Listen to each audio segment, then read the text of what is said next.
hunties, I hope you brought your thinking caps because today you're about to be served with some fresh memes of the 1980s.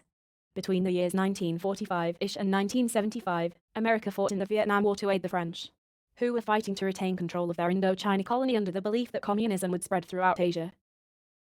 The result was a staggering loss of life, a broken faith in the government, and a prominent call for someone to be the new, strong leader of the American citizens. Luckily, former actor Ronald Reagan answered to this call in 1981 when he became the President of the United States. But after an attempted assassination attempt, combined with Reagan's witty line, "Honey, I forgot to duck," the new president of the 80s gained a much larger support from the American people. Taking shots wasn't Reagan's only talent in the entirety of his 2 terms as president. He did some good things and some not so good things, like increasing the country's defense, but neglecting to improve social security, environment, or cities. More specifically, he created trickle-down economic policies that were later called Reaganomics, which seemed like a cool and creative name for it at the time. Sometime in the 80s, there was a scary new drug called crack cocaine, and people were excited to try it. Uh-oh, now people are addicted. This means that addicts spend their income on a routine basis in order to satisfy their addiction. Most of the time, people weren't able to support their addiction, and they turned to crime in order to gain more money to buy crack cocaine. This devastated several communities, especially in poor areas such as ghettos. Most of Reagan's time and funds went into fighting the war on drugs as a result, along with his wife and her "Just Say No" campaign. But aside from Reagan, other people were also trying to make big changes in the 80s. Jesse Jackson was recognized as the first black man to run for president. He is one of the most influential leaders of the decade due to his past communications with Martin Luther King Jr. and his cooperation with the Congress of Racial Equality.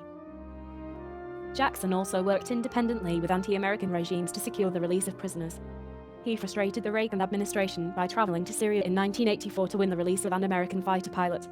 Another national leader, specifically one for women, was none other than Sandra Day O'Connor, who became the first female Supreme Court justice in 1981. She became an inspiration to all women in pursuit of a law career as she fought for women's equality in jobs. Following the theme of American national leaders for women's equality, Sally Ride was the first woman in space as a crew member on Space Shuttle Challenger for STS-7. Some of her classmates at NASA believed Ride was chosen because of her gender, but according to Shuttle Commander Robert Crippen, quote, "She is flying with us because she is the very best person for the job. There is no man I would rather have in her place." Some of the most powerful and well-known leaders of the 80s were broadcasted on everyday television, appearing in family sitcoms like The Golden Girls or The Cosby Show with celebrities Betty White and Bill Cosby, respectively. With the rise of a new channel known as MTV 1981, several stars gained a platform upon which they could broadcast their music to thousands of people at the same time. Of these new stars were Michael Jackson, Madonna, MC Hammer, Prince, and Kiss, to name a few. As for fashion, this meant that the younger generation would be greatly influenced by what pop culture idols were wearing, which included items such as parachute pants, leg warmers, fedoras, or monstrous hair. Fitness gurus watched to workout videos in their entirety. The most popular of the 80s hairstyles were the mullet, crimp, the whale spout ponytail, and many other unnamed heroes. For one reason or another, it was really cool to dress up like a tennis player. Though it is confusing and mildly scarring, 1980s fashion is not something you can deem uncreative. New media graced America with all sorts of new dances, such as the moonwalk, the worm, the sprinkler, and the running man. It also inspired teenagers and youngsters to carry a new invention known as a boombox to jam out their favorite tunes. A type of dance called street dancing or break dancing came about at this same time. It's the future in the 1980s, which means that the decade took off with the widespread use of the computer.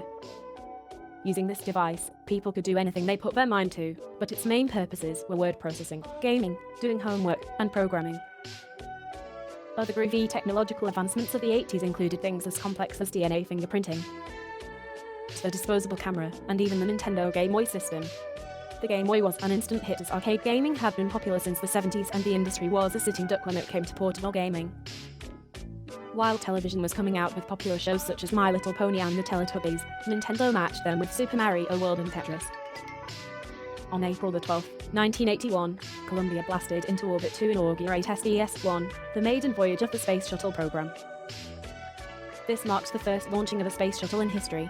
While many saw this as a point of huge accomplishment, it wasn't until later on that a traumatic event would change Americans' views on space shuttles for the worst in the Challenger disaster of 1986.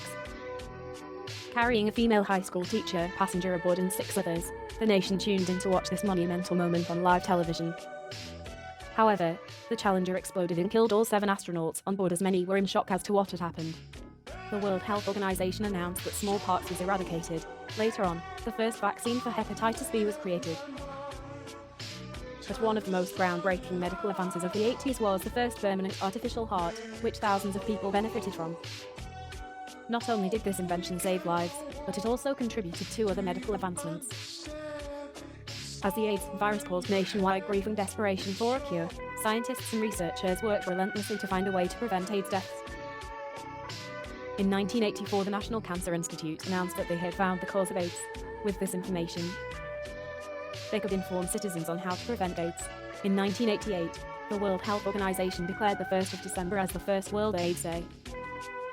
In Washington, D.C., via the Names Project, a quilt was made to commemorate those who died to the AIDS virus.